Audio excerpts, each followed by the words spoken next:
ಈ ಮಧ್ಯದಲ್ಲಿ ನಮ್ಮ ಅಳಿಯ ಅವರು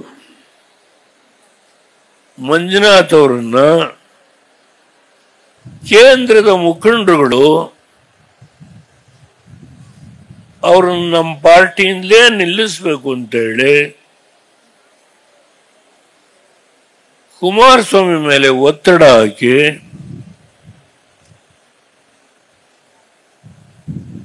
ಇವತ್ತು ಡಾಕ್ಟರ್ ಮಂಜುನಾಥ್ ಅವರು ಒಪ್ಪಿಗೆ ಕೊಟ್ಟಿದ್ದಾರೆ.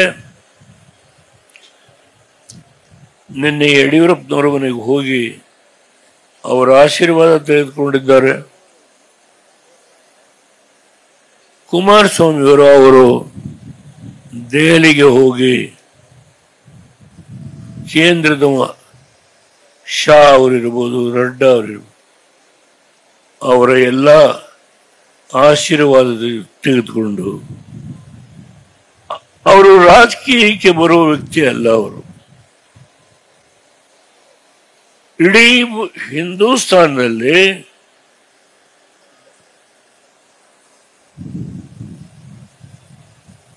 ನನಗೆ ಹೆಮ್ಮೆ ಇದೆ. 2,000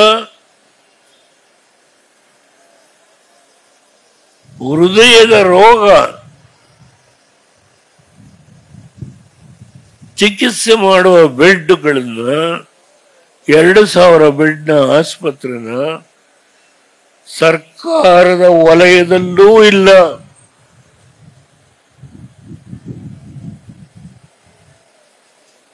ಇನ್ನೊಂದು ಸಾರಿ ಹೇಳ್ತೀನಿ, ಸರ್ಕಾರದ ವಲಯದಲ್ಲೂ ಇಲ್ಲ. ಖಾಸಗಿಯವರು ಮಾಡಿಲ್ಲ. ಟಾಟಾ ಇಂಥ ದೊಡ್ಡ ದೊಡ್ಡವರಿದ್ದಾರಲ್ಲ, ಅವ್ರ ಕ್ಯಾನ್ಸರ್ ಎಲ್ಲ ಮಾಡಿದ್ದಾರೆ.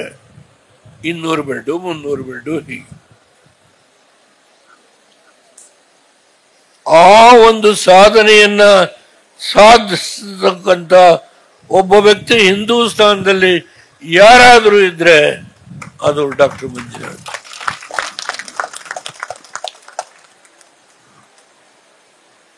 ಬಡವರಿಗೆ ಅಂಕಿಅಂಶ ನನ್ನ ಮುಂದೆ ಇಲ್ಲ. ಬಡವರಿಗೆ